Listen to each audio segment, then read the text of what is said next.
Empire.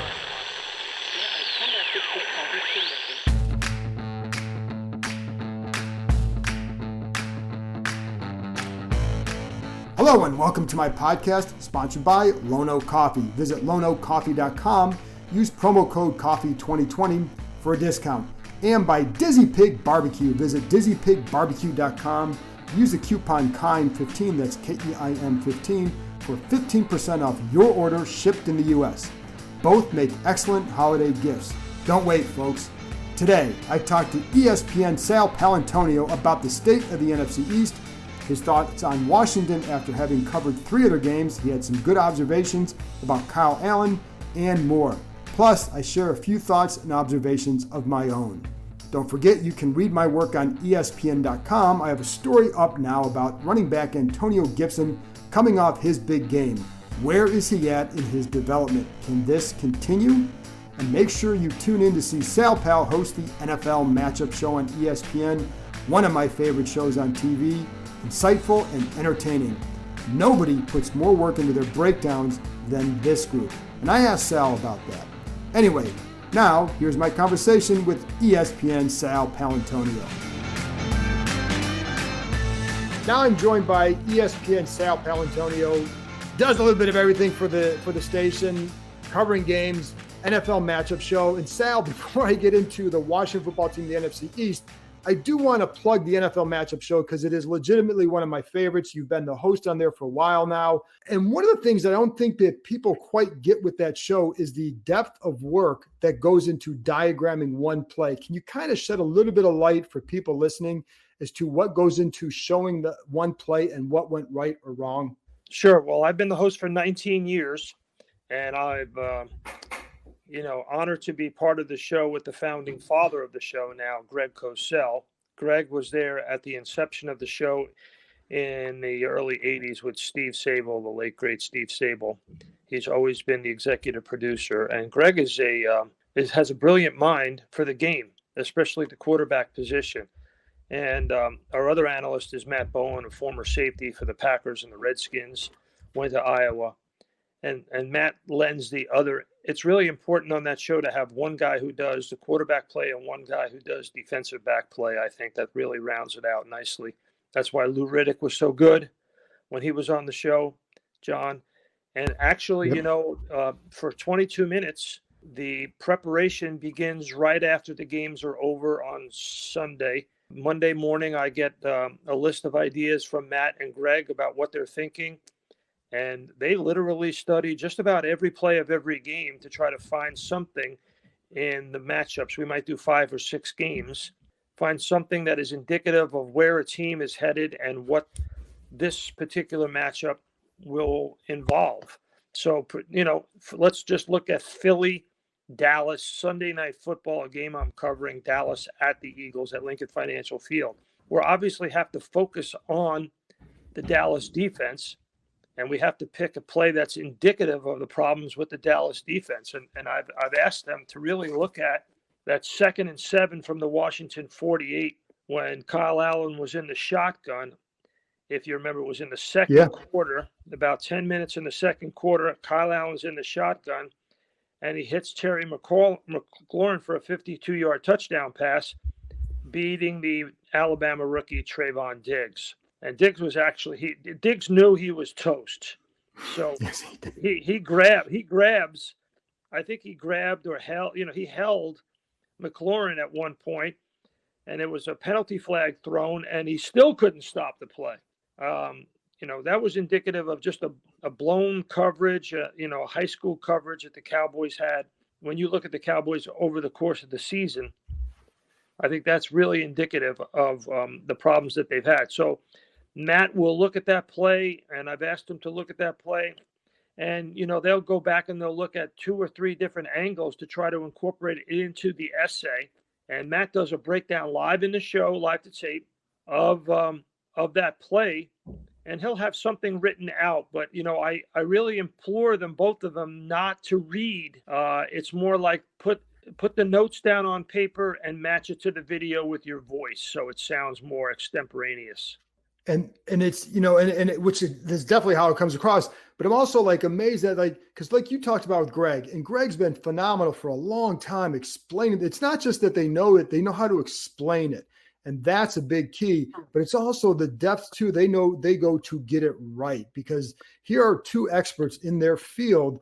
And I'm just amazed at who else they go talk to say, am I seeing it the right way? Just to make sure they're right. Because as you know, and we've talked about this, if you guys aren't right on things, people that you want to have respect you will not do so. Right. The one thing that I always try to promote, John, is that this is the show that the players and the coaches watch.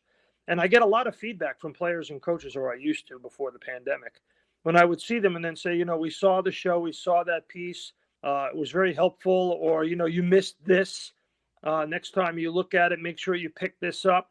So what I really suggest strongly is that before they get done with an essay or a breakdown, that they call the defensive coordinator if they can, or text the offensive coordinator or the head coach, or have a conversation with saying, am I seeing this correctly, before they put it down on film. And like I said, I'm just amazed that I just think people need to know the depths that they go to make that a really good show. But now I want to turn to the Washington football team, because you've had a chance to see them now a few times in person. And I'm curious, from your perspective, what you have seen of this franchise trying to move forward from an ugly year and a tough offseason, what you've seen from them this season so far in general. Well, John, I've seen both of their wins, right? They have 2 wins. Right? That's right. Yeah. The Eagles in the opener and Dallas Cowboys on Sunday. So I've seen both of their wins, and in both of their wins, it's pretty interesting. 2 different quarterbacks won the game. But what was the common denominator? The common denominator was that this team will fight. This team has some fighting spirit. I believe that comes from the head coach. He has a pretty good staff. They are respected among the players. But I think you have a core group of players, especially on defense, that have some fight in them. I think Holcomb, Bostic, certainly Sweat, definitely Chase Young. John, there was a moment at the end of the first half. Now, this is the first half of the first game, covering the game in the pandemic. And you could hear Chase Young at the end of the first half screaming to the Eagles as they went into the locker room. Hey, you got to play the whole game. You got to play the whole 60 minutes. Now, this is a rookie playing in his first game, talking smack across the field to an Eagles team going into the locker room, thinking the momentum has changed in their favor. They were still trailing in the game. But that told me a lot. That was really very indicative of who this team is and what they have the chance to become. And you talk about it coming from Rivera, and you've had a chance to cover him for a long time. I'm assuming you're not surprised by that. And also the other part of that too is what he has just gone through. And this week he completed his cancer treatments. How much do you think that helps shape some of that mentality? Oh, I think it's very, very important. The players were wearing those T-shirts prior to the Ravens game. Rivera strong. Rivera went out into the stands. I got a chance to interview him, if you remember, as he went into the stands, which was the first interview that ESPN had gotten with a coach prior to the game. And he was nice enough to answer a couple of questions from me. It was a very emotional moment from him. Very emotional. I think the players derive a lot of inspiration from him. But, just think about it, John. Pandemic, cancer treatment, benching the first-round pick quarterback. Wow. I mean, that's a lot. That is a lot. That's enough for 3 football seasons. And he's done it all in the first 7 weeks. And yes, he has. And it's been, that comes after a summer that was quite eventful here too. Yes. And yeah, to say the least. But when you look at the decisions, because that was one of the topics here last week was, is he sending out mixed messages with some of these moves or some of the things he says, or mixed signals or whatever? What of Rivera, have you looked at the way he's operated this year as being consistent with the guy you knew in Carolina? I've known him since he was a player. And I knew him when he was here in Philadelphia. I think he's not afraid to make the hard call. He was never afraid to do that. I think that comes from, him playing under Buddy Ryan. I think it comes from the fact that, he is a minority head coach who's got a strong family background, strong family ethic, strong military background and ethic. Not afraid to make the tough call. Listen, you benched Dwayne Haskins in favor of a quarterback who was the quarterback when you got fired in Carolina, and chose Dwayne Haskins over Kyle Allen, and a guy basically who's coming off the most horrific broken leg in the last 25 years in the NFL. So that was a gutsy call. But, I was watching Kyle Allen yesterday. Kyle Allen approaches the game with a cheerfulness that I think rubs off on the rest of the players. I think he's got his head in the game. He's always smiling. He's very positive young man. He's very upbeat. He's a natural leader on the football field. He may not have exceptional talent or skill, but he's a natural leader. And Sal, I heard that about him too in Carolina, how guys liked playing for him. And I think they recognize when a guy may have some shortcomings, but if they see you doing X, Y, and Z over here, they are going to get behind you. And I think that's what's going on here. Is he good enough, do you think, to help this team perhaps steal a division title? Well, they're coming up on a tough part of the schedule. I mean, I have to go through it. Listen, the key thing is, John, if he doesn't turn the football over, he had no interceptions. He was sacked for only -5 yards yesterday. So that's one. But two, are they having balance on offense? They had 39 rushing attempts yesterday and only 25 passing attempts. So that is a formula for success. Keep his attempts at the 25 to 27 range. You don't even want to get to 30, John. John, I'm telling you don't even want to get to 30. Don't get to 30. If you can have 35 plus rushing attempps and 25 or under passing attempts, you have a formula for offensive success. This will be the last question on Washington. I'm going to ask a couple questions on NFC East and get you out of here. But do you see this team going in the right direction? Forget the record and all that. But do you see it going in the right direction? Are you optimistic they can get there? It's too early to tell. It's too early to tell whether, how many starts does Kyle Allen have now in a Washington football team uniform? How many? 3? 3. Yeah, 3. Okay. So ask me that question when he's got 8. Because remember in Carolina, he started out good and then finished poorly, right? Right. Absolutely. How about the team in general? Just what they're trying to build. Well, they've got the building blocks with Gibson and McLaurin on offense.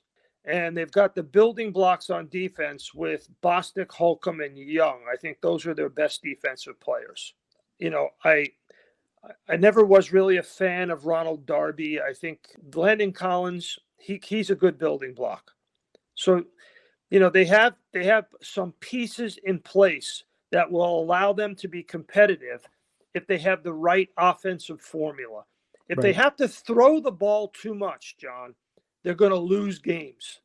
They're going to lose games because you can't have Kyle Allen throwing the ball 40 times a game. If he's at 25 to 27, they can win games. His quarterback rating was 111 yesterday. So, that's a winnable game.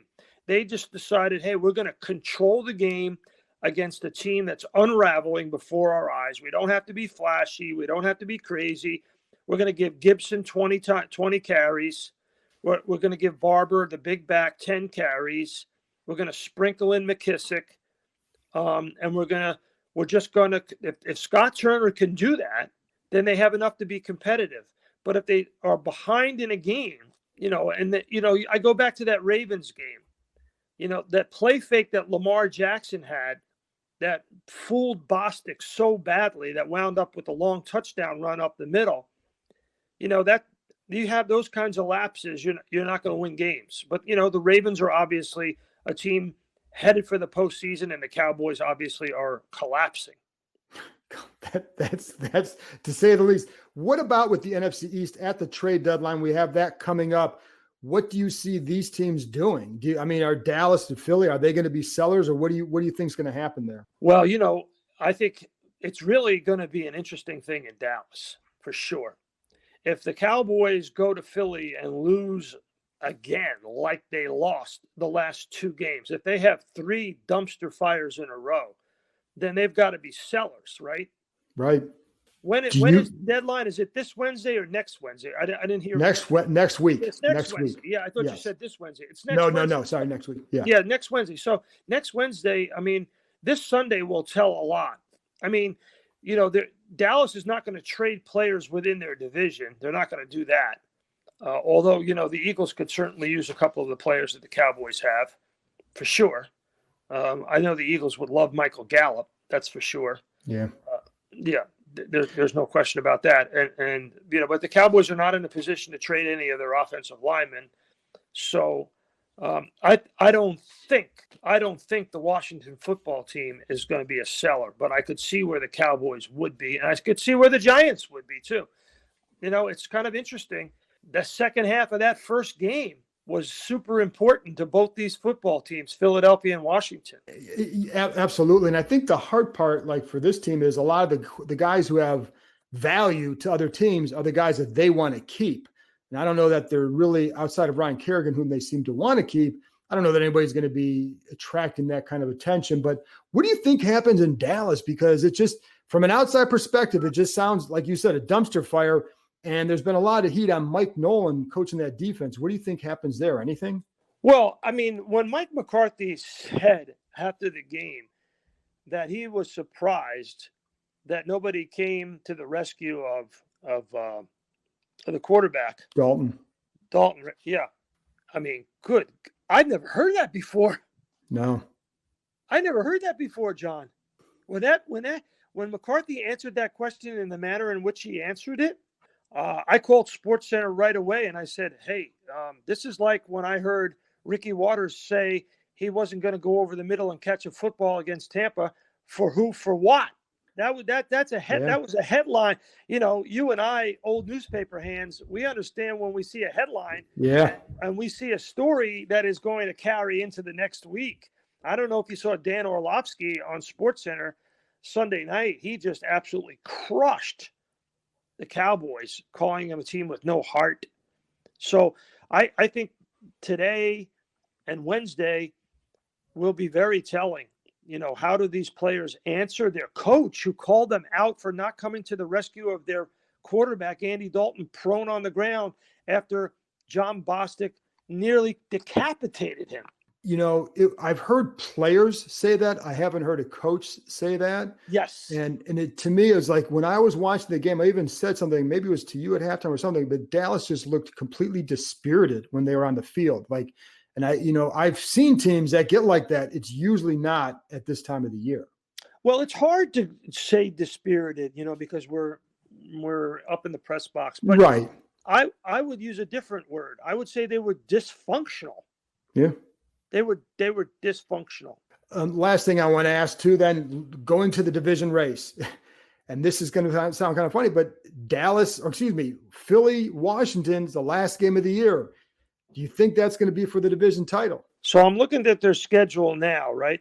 It's really too bad they lost last Sunday to the Giants like they did, because I think then we're talking about a different situation.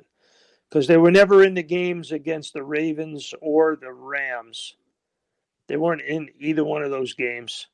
And it looks like that Arizona game back in September was a foreshadowing of how good Arizona is going to become.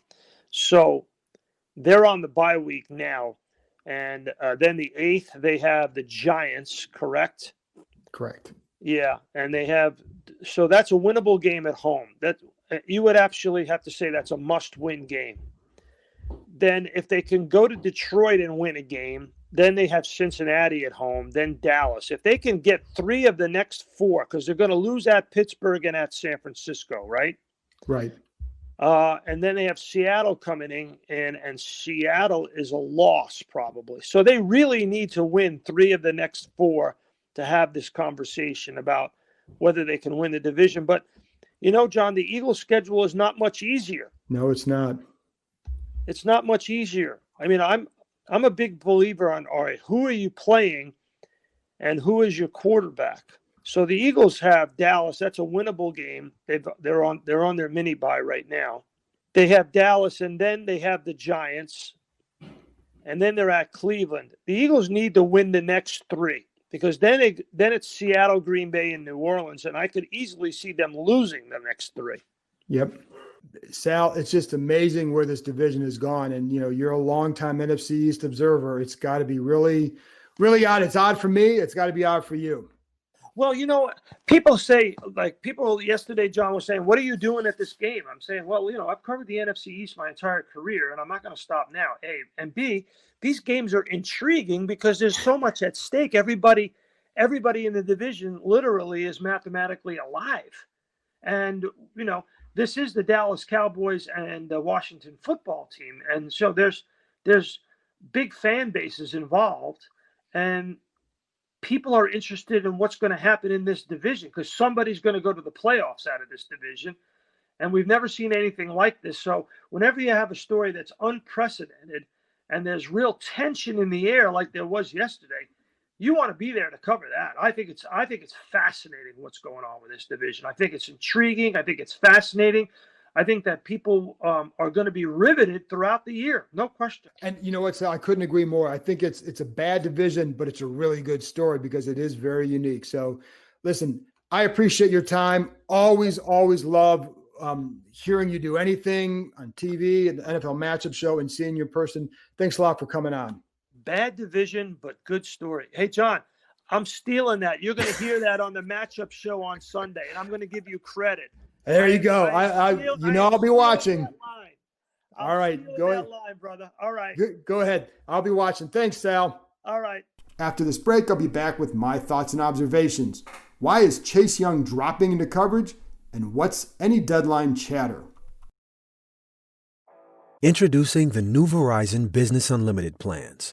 Now you can pick a plan for as low as $30 a month per line with AutoPay. Get 5G nationwide, plus massive data capacity, plus spam blocking features. And with Verizon Business Unlimited, you can mix and match the right plans for your business so you get more of what you need and none of what you don't. From Verizon, the network businesses rely on. 5G nationwide available in 1,800 plus cities on most VZ 5G devices. Monthly per line pricing with 5 plus lines on Biz Unlimited Start. Device payment, smartphone purchase. AutoPay and paper-free billing required. Terms apply. You've heard me talking about Lone Oak Coffee for a couple months now. Let me tell you a little bit about who they are and what they're about. Lone Oak Coffee is based in the Shenandoah Valley, just a nice bunch of people who are open for business during this trying time. Just look at their website, loneoakcoffee.com, and what do they highlight? Their core values of quality, family, transparency. They work with co-op farmers from all over the world to source their beans. They also support small farmers to find the right beans. During this pandemic, one of my saving graces has been grinding my beans from Lone Oak Coffee and taking a few minutes before the day to savor the coffee, get my mind right. Put a little jazz or Frank Sinatra or Louis Armstrong on in the background, it's even better. I've enjoyed all their blends, but among my favorites, the Ethiopian Guji, love the berry flavor, the Mexican Chiapas, and their house blend. Start your day off right with Lone Oak Coffee. Visit loneoakcoffee.com, that's LONEOAK coffee.com. Use promo code COFFEE2020 for a discount. You can thank me later. Welcome back. Now here are a few thoughts and observations. Let's start with the trade deadline talk, which is coming up next week. As of a day or so ago, nobody was calling Washington about really anybody, and that means Ryan Kerrigan, Dwayne Haskins, no one. I've said this before, but they don't really have a lot of tradable assets.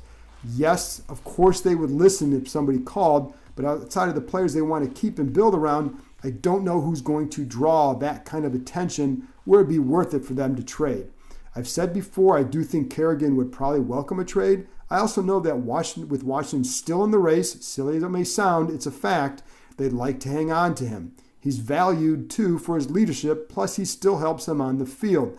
Unless something changes and an offer bowls him over, I would expect him to stick around. The other thing is, again, they're trying to win something here.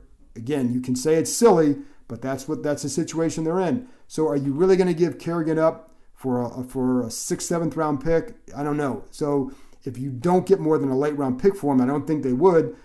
You could recoup that in a compensatory draft pick if he indeed signs somewhere else in the offseason. And of course, that depends on how many players Washington signs, and that pick wouldn't come around until 2022. But that's what you're looking at. With Haskins, the lack of interest is telling. Word gets around on guys, though I do wonder if some team would give up a low-round pick to bring him on board. I've heard Haskins has been good behind the scenes since, in the last couple weeks, or since he got back from his illness, whatever. We'll see. I know there were some there who certainly mentioned how supportive both Alex Smith and Kyle Allen were of him this summer. They wanted to see that reciprocated now. In 2015, when RG3 was benched, the way he handled it, I think, has helped him stay in the league now. And of course, what he's doing up in Baltimore, handling it there, has helped him as well. I know he's out of the league for a year, but he did stay out of the spotlight during the year where he was benched and really just focused on his job. The only time he talked to us was after a game in which he was active, and he ended up talking to us because by league rule, if a guy dresses and you request him, he can talk. Haskins needs to take that same approach so he can stick around and see if maybe he can mature as an NFL quarterback and somebody who lives and breathes the position all year. But for now, unless something changes, I would expect him to be here. Unless they get to a point where he's just not handling things behind the scenes the way they want, then I think they'd really look to get rid of him. Of course, something had always happened. Just because no one is called yet, now, doesn't mean they won't in the next few days. It takes one team to be kicking it around internally and then to make an offer next week. Usually teams have some idea right now about who might be interested because there's usually a kicking of the can at some point, but that hasn't happened. But that is the situation as of now. I know people don't like to see Chase Young dropping into coverage. It gives them flashbacks of past years with other pass rushers. And one thing you always keep in mind, in a 3-4, every outside linebacker is going to drop into coverage at some point. Otherwise, you're rushing 5 every play. Now, you can limit how often one guy drops into coverage, and that's always been a key, but it's also the reality of that alignment. In a 4-3, the ends aren't going to drop or don't have to unless you want to run some sort of zone blitzes. Now, you can drop a guy in the middle, so it doesn't always have to be Young, and I'm guessing because of his athleticism, that's why they use him in that role. He does have an all-around game. And I'm with you. You don't want to see it happen too much, but on an occasional situation, I think that's where you're looking at. I know against Dallas, the first time they did this, they recorded a sack. The line paid attention to Young, and when he dropped, it allowed 2 blitzers from the other side to create an overload, or actually 4 one-on-one situations. That was the play in which Cole Holcomb steamrolled Ezekiel Elliott. On the other side of the line, Dallas was blocking one guy with two blockers. So it created a good situation for them. The second time they ran it, they got no pressure because the line was ready for it. The next time, which was about 6 plays later in the same series, it resulted in Montez Sweat being unblocked, in part because the line slid the other way and there was an overload on that side that was created. Dalton unloaded the ball fast and they got 6 yards. Young's dropping into coverage wasn't an issue on the play, and it did create a pressure. I'm not saying you do this a ton. That's not what I'm saying. Don't get me wrong, but I saw that a lot about why is he dropping into coverage. That's why, though. 3 times 1/2 is a lot. I know it happened more after that, but it can work, and it did create some opportunities for others. I think one thing to know about Chase Young, he's very much a team guy, so he'll do whatever. But again, I'm with you. You don't want to see it a ton, but it is like that zone blitz, you're going to drop somebody, and you don't want to drop Montez Sweat because I don't think he can handle the coverage role, and we saw that last year. Young has also played the run exceptionally well, in part because he gets upfield so fast. If the ball is coming to his side, he either forces it back inside right away or makes the running back take a wider angle to get outside. That happened a few times against Dallas. I also like how into these games Young is. I've seen him with Kyle Allen coming off the field, cheering him on, encouraging people. He's active on the sidelines. This stuff matters to him, and it's the same situation with Terry McLaurin. It's what you want. Always remember one thing his defensive line coach from college, Larry Johnson, the esteemed line coach at Ohio State, said about him in a story I wrote this summer. Johnson said, he told me, he said, the great ones don't need to be pushed. Young has never needed to be pushed. And I'll be honest, when he told me that, the first guy I thought of was Haskins. They do have to push him. Now, he can push himself in the offseason, but during the season, they have to push him. Two staffs, not just a head coach, have fretted about how much they had to push him. Regardless, I will always remember that quote, and I apply it to anybody. The great ones don't need to be pushed. And I hope for Haskins' sake that he gets it figured out, because nobody wants to see a kid not get it figured out. He's a good kid. We'll see what happens. Anyway, that's supposed to be more about Chase Young, so I apologize for going back to Dwayne Haskins. I know some of you probably get tired of that. Anyway, it's such a big position. We all know that. Anyway, in Kyle Allen, Washington has found what looks to be a solid backup. I mentioned the other day on the podcast that Washington has found a lot of backups this year who should provide good future depth. They just need more frontline starters and playmakers. If you heard my podcast with ESPN Panthers reporter David Newton after Allen took over as a starter, you'd know that that the kid was popular in the Carolina locker room. You heard Sal Pal talk about how players reacted to him on the sidelines. But he shows humility and has worked hard to get here. He was a disappointment in college. He wanted, the top quarterback recruit, getting benched at 2 different schools. But he didn't lose belief in himself, and he kept working. And talking to front office types and coaches, they know that players will accept you a lot more if you take that approach. If you don't do that, they're not going to accept you unless you make big plays on Sundays. Deshaun Jackson would skip a lot of off-season workouts. And you know how many players it bothered? Almost none when you talk to him. Why? Because he made plays on Sunday. I know Pierre Garçon used to have an issue with the coaches for what they let him get away with, but he and Deshaun were good. And he also knew that Deshaun made plays. That's what matters. Allen isn't a playmaker, but he's good to have around, and like I said, he should be a good future backup for them. If Washington truly wants to think it can win a division title, they have to win 3 of their next 5 games. Considering it's against the Giants, Lions, Bengals, and Cowboys, that's a realistic possibility. With Pittsburgh, San Francisco, and Seattle up after that, there's little margin for error. I think they beat the Giants, and man, Dallas looked like the worst team in the NFL last week. That means splitting with the Lions and the Bengals. Not unrealistic. I think it will be tough, though. What I'd like to see after that is being a lot more competitive against the better teams. You can't beat these dregs and lose by 2 touchdowns every time you play a solid team. They're not in a clash where you can expect them to win those games. There's no reason why you can't expect maybe an upset, but realistically to go against those high-powered teams, going to be real tough. They're just not close to that level, but you can't expect them to be more competitive. You'd like to see one of those games come down to the last minutes of a fourth quarter. Even if they lose, you could say, well, at least there was progress there. I'll be curious to see the impact on Ron Rivera now that he's done with his cancer treatments. Now, this last round of chemo will take a lot out of him. It has always sounded like this is the hardest one to deal with. But once they get through the Giants game, if he can get back to some semblance of normalcy, it will help. He hasn't missed a lot of days, but he has missed a lot of time, and it's admirable what he's done. But there's also an impact when you have to leave around 5 or 6 in the afternoon on most days because you're too fatigued. He admitted all that. It's understandable. But there are trickle-down effects. For example, if a player has a problem with his position coach, let's say the DL, the defensive line, whatever, then they go into Rivera during this period knowing what he's going through and knowing he might not be in the building, I think they'd be a little bit reluctant to do that. And I've heard that's been the case for some players. With no GM to turn to, where do they go? Where do their agents go? That's what happens. So it'll be good for Rivera and the team to get back to some normalcy with his schedule and his ability to coach all day. He's a guy who likes to be very active, popping into meetings, being transparent, the door open policy. It's hard to do that in his current state as much as he wants. It's kind of amazing how much has been working against his team this season. You don't get a pass for a year, but everyone there could use a normal offseason followed by a year in which their coach doesn't have cancer. I know every team has been in a bad spot because of the pandemic, but this team certainly has had to deal with just a little bit more.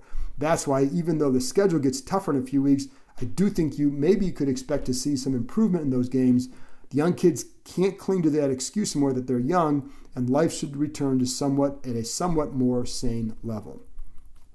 Last one, Morgan Moses isn't a Pro Bowler, but he's quietly been having a fine season.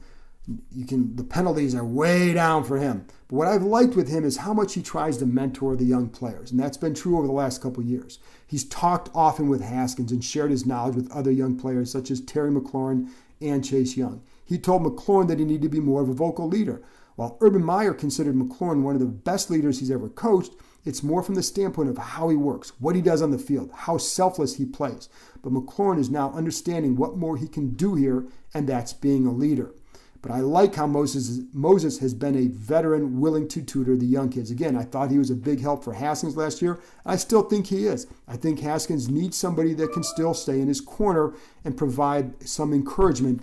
And I think everybody needs that. And when you're playing the sport and you have a public benching like that, I think you really need a guy like that. Moses has been there for a lot of guys.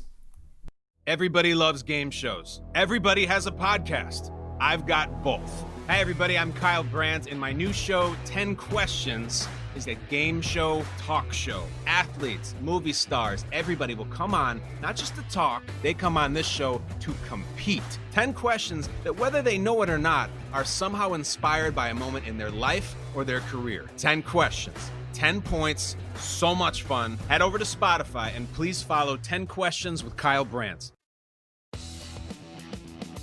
I used to love making all of my own spices. Now I love reaching for one of Dizzy Pig's craft seasonings. Based in Manassas, Virginia, they grind their spice combinations daily, and it's easy to see why they've built a loyal following over the past 20 years. Dizzy Pig owner Chris Capel has won 15 championships on the Pro Barbecue Tour using only their products. And I've heard from other pitmasters on the barbecue tour that insist on Dizzy Pig. If it's good enough for them, it's good enough for me. Just recently, I cooked a ribeye with their cow lick seasoning. Fantastic flavor. My wife really likes the mole and the Peruvian, and the popular Dizzy Dust is truly all-purpose. And if you're cooking turkey during the holidays, you have to use their Mad Max turkey rub. It's seasonal, so you can buy it now until January. With 27 different blends, there is a seasoning for just about any recipe or cooking technique. Get 15% off your online order shipped in the U.S. if you use the coupon KEIM15, that's K-E-I-M 15, at dizzypigbarbecue.com. That's DIZZYPIGBBQ.com. That's it for this week. Thank you to Sal Paolantonio for coming on. Be sure to check out the NFL matchup show on ESPN this weekend and every weekend. And thanks as always to you for listening and tuning in all the time. And thanks also to our sponsors, Dizzy Pig Barbecue and Low No Coffee. The next podcast will be out Tuesday. I'll talk to you next time.